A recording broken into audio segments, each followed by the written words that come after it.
School ધોરણ 5 ની અંદર સર્વયાદક સાધ્યું। જય શ્રી કૃષ્ણ બાળ મિત્રો। હવે આપણે પાઠ 15 ની અંદર જોયું હતું કે પાઠ 21 જેવા પિતા તેવી દીકરી, કે આપણે વારસાગતમાં જે લક્ષણો માતા પિતાના બાળકોની અંદર ઉતરે છે એના વિશે વાત કરી હતી। તો એની પછીનો જે આપણે કિસ્સો હતો, પ્રયોગ છે, વટોણા સાથેનો પ્રયોગ છે, અને આ વટોણા છે લીસાઈ છે અને ખરબચડાઈ છે, એ વિશે આપણે હવે જોવાનું છે। તો અહીંયા 1822 ની અંદર ઓસ્ટ્રેલિયાના ગરીબ ખેડૂત પરિવારમાં ગ્રેગર મેન્ડલનો જન્મ થયો હતો। ગ્રેગર મેન્ડલ, જો એનો જન્મ 1822 ની અંદર થયો હતો। તેઓને અભ્યાસમાં ખૂબ જ શોખ હતો, પણ પરીક્ષાની વાત આવી એટલે આ ગ્રેગર છે એ ગ્રેગર મેન્ડલ છે એ ગભરાઈ જતો હતો, અને તેમની પાસે યુનિવર્સિટીમાં જઈને અભ્યાસ કરવાના ઘણા બધા પૈસા પણ હતા નહીં। આથી તેમને એક જ મઢની અંદર સાધુ બનવાનો વિચાર કરી નાખ્યો। જો આ છોકરો છે એનો જન્મ થયો ઈસવીસન 1822 ની અંદર, ખેડૂત પરિવારમાં જન્મ હતો અને તેનું નામ હતું ગ્રેગર મેન્ડલ। અને આ છોકરો છે અભ્યાસ કરવામાં ખૂબ શોખીન હતો, પરંતુ એની પાસે અભ્યાસ કરવા માટે સ્કૂલે જઈને એની પાસે જે અભ્યાસ કરે એટલા બધા એની પાસે પૈસા હતા નહીં। આ ઉપરાંત જે એને જે શોખ હતો એ શોખ ખાતરે ભણતો, પરંતુ એને પૈસા ન હોવાથી એને એક જ કાર્ય નક્કી કરી નાખ્યું, કે મનમાં નિશ્ચિત કરી નાખ્યું કે આ ભણવા કરતાં એક મઠમાં જઈને એ સાધુ બની જવું। એને વિચાર્યું કે હવે સાધુ બની જ જવું છે, વધુ અભ્યાસ માટે મોકલવામાં આવશે તો તેમને જોઈતું હતું, પરંતુ વિજ્ઞાન શિક્ષક બનવા માટે તેમની પરીક્ષા લેવામાં આવી હતી।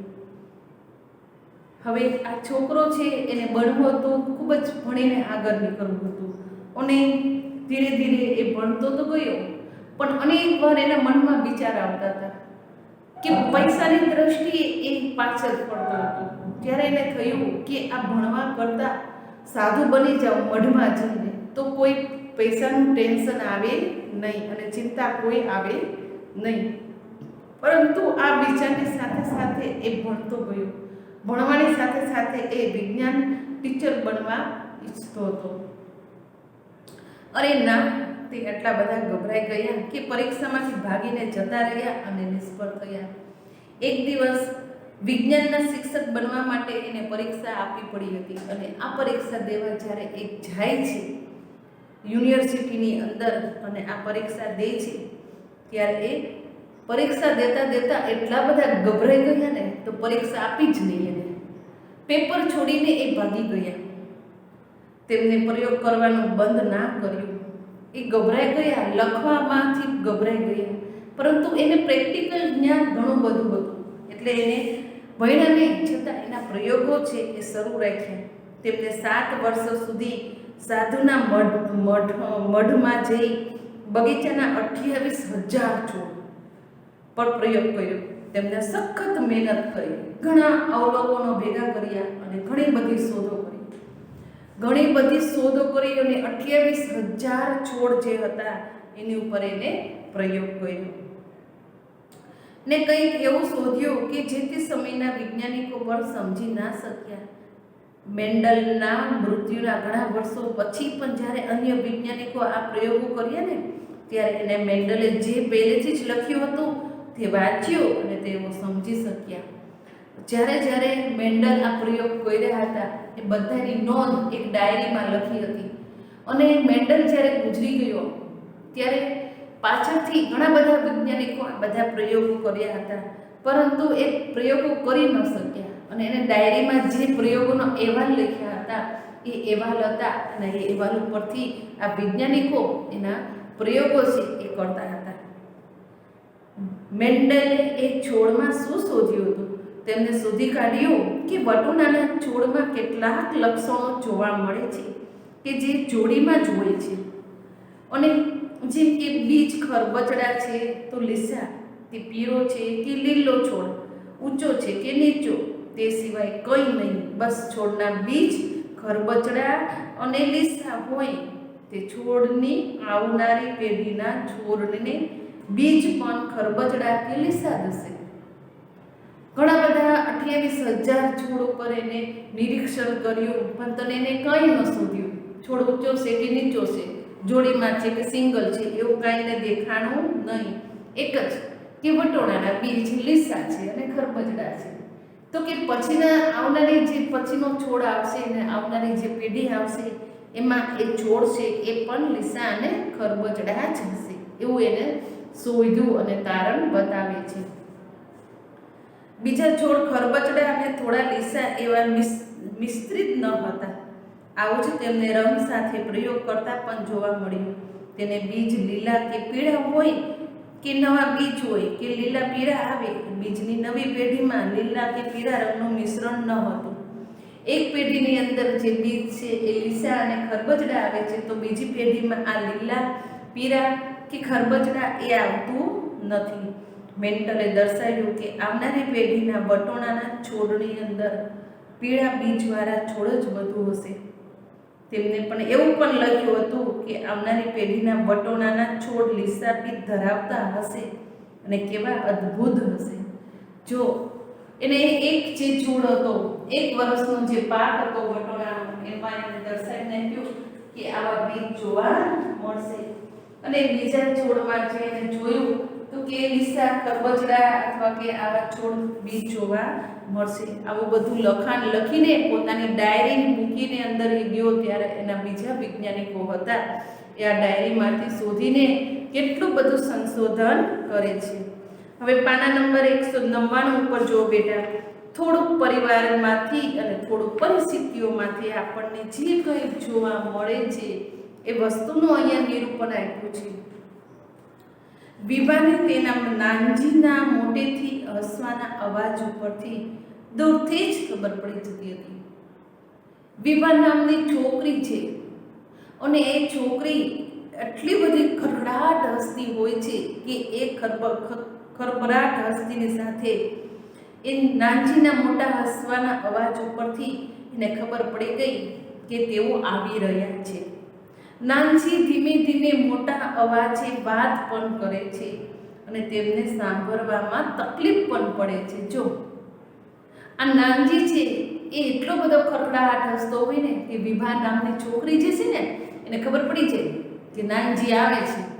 આપણે કેમ વાતો કરતા હોય તો મોટેથી વાતો કરતા હોય કે આજુબાજુવાળા બધાને ખબર પડી જાય કે અહીંયા આ વ્યક્તિ ઊભો છે, અહીંયા આ વસ્તુ બતાડે છે. તો આ નાનજી છે એ ધીરે ધીરે મોટેથી વાત પણ કરતો કે સોસાયટીમાં કે ઘરમાં કે પરિવારમાં એ જ્યાં હોય ને ત્યાં બધાને ખબર પડી જાય કે નાનજી ઘરમાં છે કે નાનજી બહાર સોસાયટીમાં છે. એવું એના ઘરનાને ખબર પડી જાય ને અંદર હોય તો બહાર સોસાયટીને ખબર પડી જતી કે એ ઘરમાં છે. આવી રીતના તમારા ઘરમાં કેટલાક એવા લોકો હશે કે જે ઊંચા અવાજે વાત પણ કરતા હોય છે. શું તે તેમની ટેવ છે કે પછી તેઓ બરાબર સાંભળી શકતા નથી? એવો સમય કે જ્યારે તમે કેટલાક લોકોની સામે મોટેથી વાત કરતા નથી અને ક્યારેક કોની સાથે કેમ અને તમે ક્યારે મોટેથી બોલી શકો છો? ઘણો બધો એવો સમય હોય છે કે આપણે ઘણી વ્યક્તિ એવી હોય છે કે તેની સામે આપણે મોટેથી વાતચીત કરતા નથી. કેટલાક લોકો તેમને સરખું સંભળાય તે માટે કાનમાં યંત્ર એટલે પહેરે છે. કેટલા લોકો ઉંમર પ્રમાણે થોડીક છે, કાનની નસો છે કે આ બધી વસ્તુ આપણે જોઈ શકીએ છીએ કે ઉંમરની સાથે સાથે કાનની નસો છે, અવાજમાં, જોવામાં, ચાલવામાં બધી તકલીફ પડતી હોય છે. તો ઘણા લોકો યંત્રો પહેરે છે એટલે કે મશીન પહેરે છે ને કેટલા લોકો તેને બીજી રીતે મદદ કરવા લાકડી કે ચશ્માનો પણ ઉપયોગ કરતા હોય છે. આવું જે લોકો કરતા હોય છે તેઓ કોઈને તમે જાણો છો? તો આપણે ઘરની અંદર દાદા દાદી છે, મમ્મી પપ્પા મોટા થઈ ગયા હોય તો એનામાં આ વસ્તુ જોવા મળે છે, બહાર સોસાયટીની અંદર જોવા મળે છે. ત્રીજું, જે લોકો સરખું સાંભળી શકતા નથી તેની સાથે વાત કરો તેઓને મુશ્કેલી જન્મથી જ છે શોધો. તેઓને સાંભળવાની તકલીફ ક્યારથી ચાલુ થઈ છે, તેઓને કેવી મુશ્કેલીનો સામનો કરવો પડે છે. આપણે જોયું કે થોડા લક્ષણો અથવા ટેવો આપણને પરિવાર તરફથી જ મળે છે. થોડી વસ્તુઓ અને કૌશલ્ય આપણે પરિસ્થિતિમાંથી શીખવવા પડે છે. સમય જતાં આપણી આવડત છે એ ધીમે ધીમે બદલાઈ જાય છે. કોઈ બીમારી અથવા વધતી ઉંમરના કારણે આ બધું સાથે મળી આપણે શું શીખીએ છીએ એ આપણે જાણીએ છીએ. હવે બેટા જુઓ, અહીંયા શિક્ષક માટેનો એક નમૂનો તમને આપ્યો છે કે પોલિયો વાયરસથી જે વસ્તુ વારસાગતમાં નથી તે વિશે બાળકો સાથે આપણે ચર્ચા કરવાની છે. ઘણીવાર લોકોને કેટલાક રોગો જેવા છે કે રક્તપિત્ત વિશે ગેરસમજ હોય છે. તે કેવી રીતે થાય છે, તેની સારવાર ક્યાં થાય છે, તેની ચર્ચા કેવી રીતે થાય છે. તો બાળકોના આ બધા જ પ્રશ્ન છે, તમારા બધા જ પ્રશ્ન બેટા છે એક પછી એક આપણે અહીંયા આપણે ચર્ચા.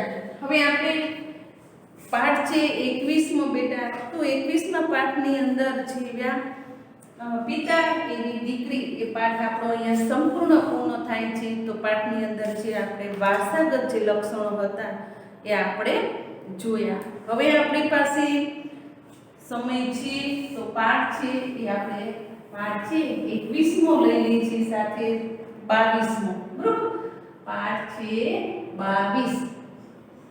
હવે આપણે ધીમે ધીમે આપણું પાઠ્યપુસ્તક છે એ બે જ પાઠ બાકી છે, 22 અને 23. એની અંદર 22મો પાઠ છે ફરી ઉપડ્યા. ફરી ઉપડ્યા.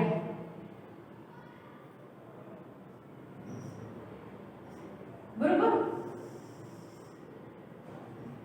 તો આ પાઠની અંદર ચાલો બાળકો શું કહેવા માંગે છે. તો આજે બધા સંબંધીઓ દશેરા ઉજવવા માટે ધનુના ઘરે એક ભેગા થયા છે. તેઓ તેમનો સામાન બળદગાડીની અંદર મૂકે છે. તો આ બળદગાડીની અંદર આ પાઠ બળદગાડીની અંદર સામાન મૂકે છે. આ ઉપરાંત આપણે કેમ કોઈ તહેવાર હોય તો આપણે કોઈ આપણા કુટુંબના કોઈ એકના ઘરે ભેગા થયા હોય, દાદાના ઘરે, દાદીના ઘરે, કાકીના ઘરે કે મામીના ઘરે અથવા ફૈબાના ઘરે, તો એમાં બધા સંબંધીઓ છે એ દશેરાનો તહેવાર આવે છે અને એ ઉજવણી કરવા માટે બળદગાડામાં સામાન ભરે છે. અને આખો પરિવાર ધનુનો જે પિતાનો પરિવાર હતો ખૂબ જ મોટો હતો. બધા તહેવારો તેમના ઘરે જ ઉજવવામાં આવે છે. આ ધનુ છે એના ઘરે, ધનુના પિતા એના ઘરે જ બધા તહેવારની ઉજવણી કરવામાં આવે છે. ધનુની માતા, મામી અને તેની કાકી પૂરણપોળી બનાવવામાં વ્યસ્ત હતી. તેની સાથે તીખી કઢી પણ બનાવવામાં આવી. મામા, મામી, કાકી આ બધા છે એ પૂરણપોળી બનાવતા હતા અને પૂરણપોળીની સાથે સાથે તીખી કઢી બનાવવામાં આવી હતી. આખો દિવસ હસવામાં અને વાતો કરવામાં પસાર થઈ જાય છે. સાંજ પડતા બધાના મૂડ બદલાઈ ગયા. સ્ત્રીઓ અને બાળકોએ તેમનો સામાન બાંધવાનું ચાલુ રાખ્યું.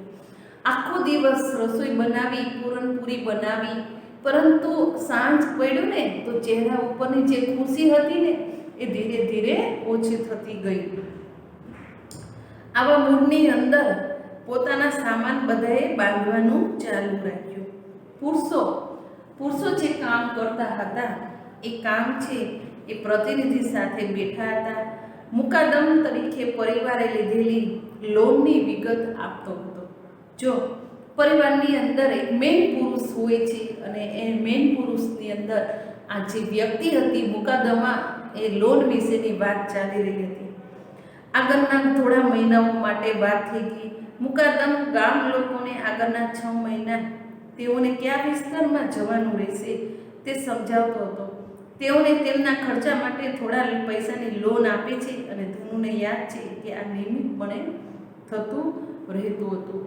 એક ધંધાના વ્યવસાય માટે આ ધનુ છે એટલે લોન મળે છે અને આ લોન માટે એ નિયમિત રીતે થતું હોય છે. હવે પાના નંબર 201 ઉપર જો બેટા, વરસાદની ઋતુથી દશેરા સુધીનો ધનુનો પરિવાર હતો એ મોટા ખેડૂતોની જમીન ઉપર કામ કરે છે. જો એક બીજો ખેડૂત છે, એ ખેડૂતની જમીન ઉપર એ સતત વ્યવસાય કરે છે અને આ વ્યવસાય છે તો આ જમીન પર કામ કરે છે અને બીજા પરિવારો પણ આવી જમીન ઉપર જ કામ કરતા હોય છે. ઘણીવાર ખેડૂત છે એ પોતાની જમીન ખેડૂત આગળ હોતી નથી, એને ખેડૂત એટલે કે ખેતી કરતા આવડે છે પણ પોતાની પાસે એક હેક્ટર જમીન પણ હોતી નથી. તો આવા ખેડૂત છે એ બીજાની ખેતીમાં ખેતી કરતા હોય છે અને આ મહિનાઓમાં પૂરતા પૈસા કમાઈ લેતા હોય છે. જ્યારે વરસાદ ન હોય અને ખેતરોમાં કામ પણ ન હોય ત્યારે બાકીના 6 મહિના આ લોકો કેવી રીતે કાઢે છે અને આ કેવી રીતે એને નિભાવવાના હોય છે. તેથી દરેક જણ મુકાદમા પાસેથી ઉછીના પૈસા લે છે અને પૈસા પરત આપવા તેઓ મુકામ માટે કામ કરવું પડે છે. મુકાદમ શેરડીની ફેક્ટરીઓનો પ્રતિનિધિ છે. આ મુકાદમ એટલે પ્રતિનિધિ. તો એ કોણ છે? તો શેરડી જે છે એનો ફેક્ટરી છે એનો પ્રતિનિધિ છે અને આ પ્રતિનિધિ છે શેરડીનો આખી ફેક્ટરીનો, તો એની પાસેથી બધા ઉછીના પૈસા લે છે અને ઉછીના પૈસા છે એ શેરડીની ફેક્ટરીમાં કામ શોધવામાં પણ મદદ કરે છે. ધનુના ગામમાં બધા ખેડૂતો પાસે તેમની પોતાની જમીન છે. વર્ષના કયા સમય દરમિયાન ધનુના પરિવારને કામ મળે છે અને કયા સમય દરમિયાન તેમની પાસે કામ નથી હોતું. તમે ધનુના પરિવાર જેવા કેટલાક સભ્યો અથવા પરિવારો જેવું જોયા છે કે જેમને કામની શોધની અંદર મહિનાઓ સુધી તેમનું કામ છોડીને બીજા ગામ જવું પડે છે. હવે અહીંયા તમે જો લખ્યું છે બેટા કે વિચારો અને શોધી કાઢો. ધનુના ગામમાં લોકો કામની શોધમાં તેનું ગામ છોડી નાખે છે. આ જે ગામડું હતું એ ગામડાની અંદર કોઈ પણ પ્રકારનું કામ રહ્યું નથી. ત્યારે આ ધનુનો એક પરિવાર હતો, તે ગામડું છોડીને કામ કરવા માટે બીજે જતા રહે છે. પોતાના ગામમાં કેવી મુશ્કેલીઓનો સામનો કરવો પડે છે. ધનુના ગામમાં વરસાદ ન હોય ત્યારે ખેતી પણ થઈ શકતી નથી અને ખેતી વરસાદના પાણી વગર પણ કેવી રીતે કરવી એ તો આપણે અનુભવી શકીએ છીએ કે જ્યાં પાણી જ નથી ત્યાં આપણે ખેતી કેવી રીતના કરી શકીએ છીએ. આવી રીતે શેરડીની ખેતી જ્યારે વરસાદ ન હોય તે સમય દરમિયાન થઈ શકતી નથી. એક તરફ બાળકોનું ધ્યાન દોરાય છે કે ખેતરમાં સિંચાઈની અનેક પદ્ધતિઓ જેવી કે ટ્યુબવેલ, કેનાલ, પાણી ઉંચકવા માટેનું પૈડું વગેરેની ચર્ચા આપણે અહીંયા થઈ છે. બાળકોને તે દોરવા અથવા શક્ય હોય તો તેમને ત્યાં મુલાકાતે લઈ જવા, તેમના પરિવાર સાથે પણ જવા જોઈએ. આપણે આપણા કુટુંબની અંદર કોઈને નાના ખેતરવાડીઓ હોય તો આપણે બાળકોને ત્યાં લઈ જવા જોઈએ અને ખેતીવાડી વિશે આપણે એને થોડુંક સમજાવવું જોઈએ. તો અહીંયા આપણે ખેતરની અંદર શેરડીની ખેતી આપી છે, શેરડીની ખેતીની જે ચર્ચા કરી એ વિશે આપણે અહીંયા વાત કરી છે. તો કે શેરડીની ખેતી છે એ શું છે તો કે વરસાદ વગર એ ખેતી છે એ થઈ શકતી નથી. એટલે કે આપણે વરસાદ આવે ત્યારે જે ખેતી કરવાની હોય છે. હવે આપણો અહીંયા આ 22મો પાઠ છે એ ખેતી આધારિત છે. પછી એનો પછીનો બેટા પાઠ છે, બધા મિત્રો અહીંયા ધ્યાનથી, અમે ગુજરાતી. તો આ ગુજરાતી છે એ આપણું એક જય છે ગરવી ગુજરાતનું જે કાવ્ય છે એના ઉપરથી છે. અને પછી આપણો પાઠ અહીંયા જે સૌની આસપાસ છે એ આપણો અહીંયા પૂર્ણ થશે. પછી આપણે બેટા હવે પછી જે બે લેક્ચર આવશે એ બધા લેક્ચર આપણે રિવિઝનમાં કરવાના છે. અત્યારે તમારે સ્વાપોથી બધાની અહીંયા છે એમાં ઘણા બધાને સ્વાપોથીની અંદર પાઠ હજી સુધી કમ્પ્લીટ થયા નથી અને ઘણા બધા વિદ્યાર્થી એવા છે કે હજી સુધી એને સ્વાપોથી કે પેપર WRTના જમા કરાવ્યા નથી. તો વહેલી તકે જમા કરાવવા વિનંતી. સારાના જે ટાઈમ છે એ દરમિયાન આવીને આપી જવા. અસ્તુ.